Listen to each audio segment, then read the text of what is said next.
Olá, caros alunos da pós-graduação em docência do IFMG Arcos. Meu nome é Cláudia e é um prazer estar conversando com vocês sobre essa temática tão complexa, né? Tão cheia de desafios, que é a educação inclusiva e especial.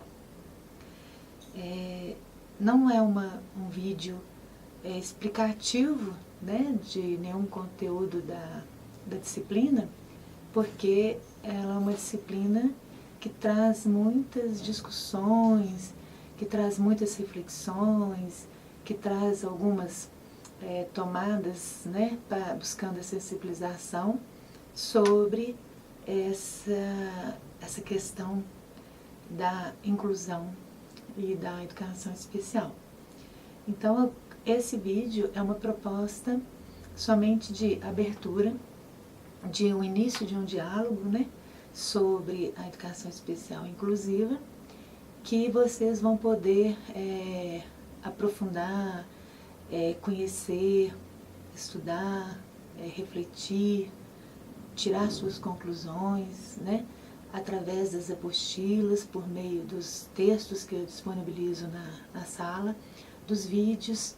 Então nós preparamos com muito carinho todo um material, alguns recursos, umas ferramentas que vão proporcionar a vocês a reflexão sobre a educação inclusiva e especial. Para a gente começar, né, um pouquinho dessa reflexão, é importante a gente pensar o que é inclusão, o que é integração, o que é exclusão, qual o meu conceito, o que é que eu penso sobre isso como docente.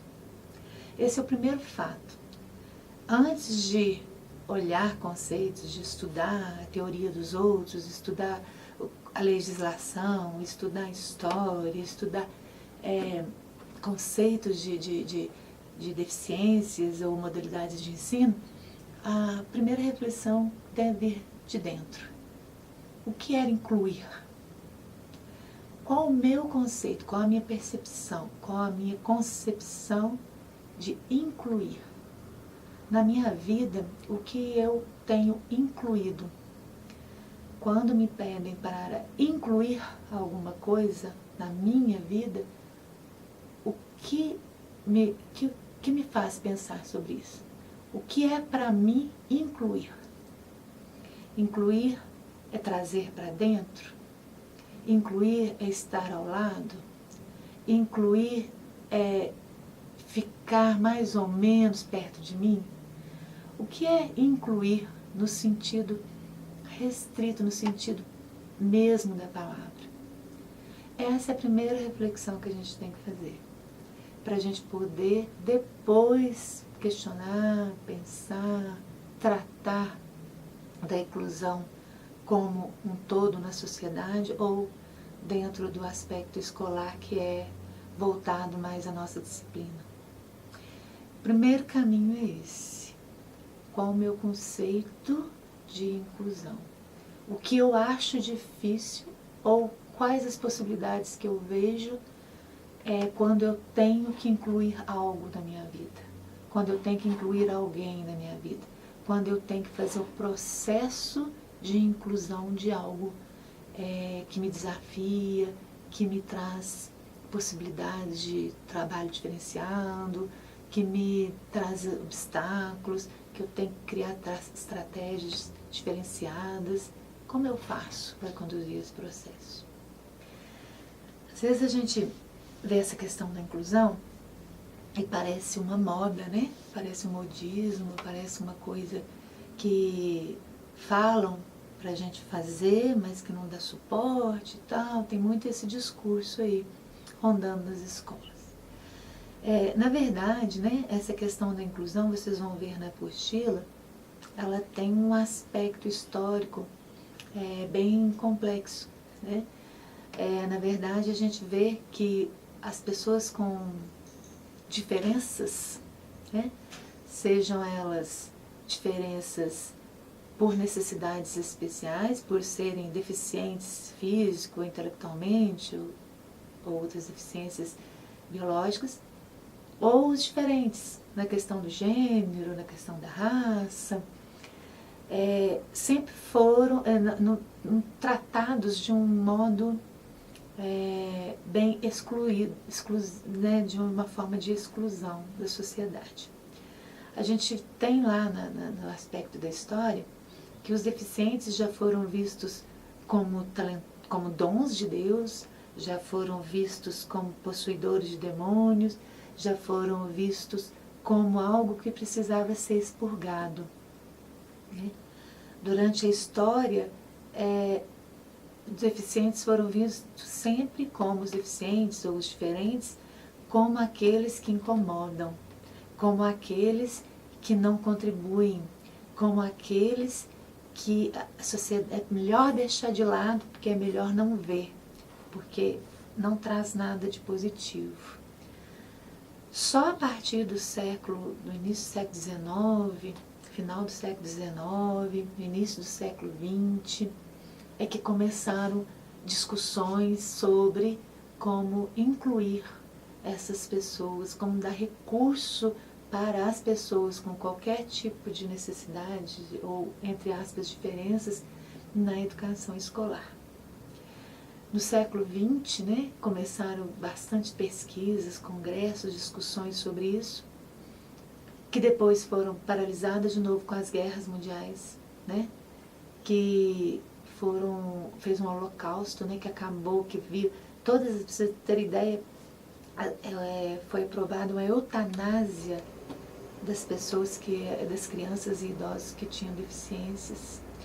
Foi instituída uma esterilização de quem tinha a possibilidade, né, através da genética, de ter alguma deficiência. Então, as pessoas que tinham na genética alguma condição para gerar filhos cegos ou surdos eram esterilizadas. Então, assim, a história é cheia de avanços e retrocessos, né, nessa questão da inclusão, seja ela social, seja ela na educação. E partindo disso, né, dessa reflexão histórica de que a inclusão é vista de forma diferente conforme o espaço, o tempo, a história mesmo, conforme o contexto, né, a gente vê que houve, nos últimos anos, né, agora, nos últimos anos, agora, principalmente agora nesse novo século, um avanço na questão da legislação, né? Houve um grande avanço na questão da legislação. Antes, as coisas que eram uma possibilidade agora viraram lei, né? Então, existe a lei da inclusão, existe o Estatuto da Pessoa com Deficiência, existe a questão de valorizar as diferenças, né? Então, isso não é mais assim um querer, ou eu concordo, ou eu discordo, ou eu aceito ou não aceito. Isso é uma questão legal, é uma legislação. Então, existem legislações, né, para nos amparar na questão de que é obrigatório, né? Mas voltando à reflexão, para se cumprir lei, realmente eu incluo, né? O que eu vejo como diferença, como identidade, essa questão que eu falei de ser modismo, né, de ser novidade, na verdade não é. Quando eu comecei a dar aula, em 1980 e poucos, a minha primeira turma, minha primeira experiência docente, numa escolinha particular de educação infantil, uma turminha de 4 anos, minha primeira experiência, tinha acabado de fazer o magistério, ainda estava fazendo pedagogia. Um dos meus alunos era autista em grau severo, em grau 3. E a gente não aprendeu nada disso no magistério, não aprendeu nada, ninguém falava sobre isso na pedagogia. A gente aprendia a fazer planos, a fazer relatórios, a fazer fantoches, a fazer jogos para tabuada, estudava puericultura, mas a gente não discutia como atender as diferenças, né? O que são as diferenças? O que é uma diferença? Quem são os diferentes? E aí, lá com a minha inexperiência total, com o meu início de formação acadêmica, vamos dizer assim, aquela criança autista. E aí? Né? Tem receita? Tem fórmula? Tem o que fazer? Né? Erros e acertos, né? É um ser humano, é um sujeito, é uma pessoa, que a gente não pode ficar fazendo testes, mas que é isso que a vida nos dá, né? E aí, sem essa experiência, sem essa formação, a gente vai lidando e buscando estratégias, né? E buscando recursos. Passados alguns anos, de novo, numa sala de alfabetização, alunos com deficiência intelectual. Isso há mais de 20 anos atrás, bem mais. Onde não se falava em inclusão na educação escolar, onde não se falava em respeito às necessidades educacionais específicas, atendimento especializado, né? Sala de recursos. Não tinha isso nas escolas. O que tinha era a vontade de atender aqueles diferentes com os recursos que a gente podia oferecer, né?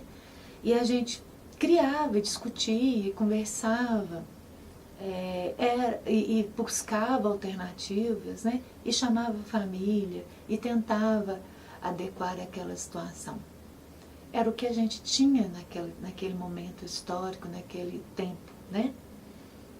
Hoje a gente tem muito mais amparo, né? A gente tem legislação, a gente tem muita escrita, a gente tem muitos autores falando sobre isso, a gente tem uma bibliografia imensa, né? Que nos traz informações, nos traz metodologias, nos traz formas de atender melhor esse aluno, esse diferencial, né? Mas aí, passado tudo isso, lá na minha experiência, lá no início, com esse aluno autista, com esses alunos deficientes intelectual, com alunos com altas habilidades, tive alunos com altas habilidades que eu não os reconhecia, assim, porque eu não tinha as informações necessárias, né? Mas passado esse tempo todo, essa experiência toda, passado esses anos, né, que a vida me deu oportunidade de estar sempre envolvido com a educação, e hoje, tendo os conhecimentos acadêmicos, científicos que eu tenho, através, né, de estudos e pesquisas de educação especial inclusiva, eu chego à conclusão que ainda a diferença está no lidar com as pessoas. Assim como lá atrás, que eu não tinha recurso nenhum, que eu não tinha conhecimento nenhum, que eu não tinha literatura quase nenhuma naquela época, que eu não tinha, a formação acadêmica não falava disso. Eu tive que criar minhas estratégias, meus recursos e buscar fazer o meu caminho junto com aquela criança, junto com aquele desafio que eu tinha que enfrentar. Hoje, tendo todos esses aparatos, eu ainda acredito que a diferença está na forma de conduzir, né? Está ali nas quatro paredes, está na forma como eu encaro o incluir. Porque não adianta lei, não adianta cursos, não adianta formação, não adianta eu ter um doutorado naquela especialidade se eu não me abrir, né? Se na hora que eu estiver com aquela situação, eu buscar lá o que tem no meu âmago, como humana, né? Como uma docente, como uma professora, a vontade de fazer o diferente, a vontade de acolher, a vontade de construir, a vontade de fazer acontecer a superação, né? O enfrentamento dos obstáculos, tanto da criança como do docente. Então, a educação inclusiva e especial, ela é uma forma de encarar a educação, né? E na questão dessa disciplina, a gente aborda a questão da inclusão muito além da questão da deficiência, né? A gente trata na primeira e na segunda unidade da educação inclusiva, em todos os seus conceitos, em todo o seu aspecto histórico, legal. A gente traz a reflexão se é possível, né? A gente traz aí algumas, vamos dizer assim, algumas dicas de organização escolar, de organização docente que favorecem essa questão da inclusão. A gente aborda o atendimento educacional especializado, como que é construído. A gente traz um pouco sobre a sala de recursos, sobre quem é o público-alvo, né, da educação especial, sobre a legislação, como eu já falei, que aborda, né, de uma maneira específica. E na terceira e quarta unidade a gente entra no aspecto de inclusão que vai além, né, da questão daquilo que é visível, daquilo que é palpável, no caso da deficiência orgânica, física, né, ou intelectual. A gente entra na questão das identidades, das diferenças, né? A gente entra na questão de como a gente tem incluído, né, a questão do gênero, como a gente tem incluído os homossexuais, como a gente tem incluído o negro, como a gente tem incluído a mulher, como a gente tem incluído o adulto que vem nos procurar para estudar, como a gente tem incluído o jovem que ficou muito tempo sem estudar, né? Como tem sido, a gente tem lidado com as diferenças, com aquilo que sai do que a gente entende como regular, como normal, né? Traz umas discussões interessantes sobre violência simbólica, né? Bourdieu fala da questão da violência simbólica, quais os tipos de violência que a gente tem sofrido ou provocado a partir do momento que a gente vê o ser humano como único e não entende que o mundo é feito de diferenças, de singularidades, né? Então a gente traz isso, essa discussão, traz algumas modalidades de ensino, né? A gente aborda aí a educação quilombola, a educação indígena, a educação de jovens e adultos, a educação popular, com o objetivo de sensibilizar, de discutir, de trazer conceitos para que a gente formule, né, para que vocês, nesse processo de formação docente, através dessa especialização, formule a sua concepção sobre o que é incluir. E formulando essa concepção sobre o que é incluir, tendo essa ideia do que você acredita do que é incluir, você possa favorecer, né, esse mundo que precisa muito mais do que técnicas, precisa de humanidade, precisa de simplicidade, precisa de respeito, tolerância, né? Que isso aí é o que vai construir realmente uma sociedade mais justa, igualitária e, por que não, mais feliz. Então, eu espero que vocês aproveitem bem a disciplina. A gente vai trocando ideias nos fóruns, né? Nos chats, nos momentos que a gente tiver aí de oportunidade. E estou aberta a qualquer tipo de discussão através dos recursos que a gente tem lá na plataforma, na nossa sala virtual. Bons estudos para vocês, boas reflexões, né? Que a gente esteja em um bom trajeto nesse percurso da nossa vida.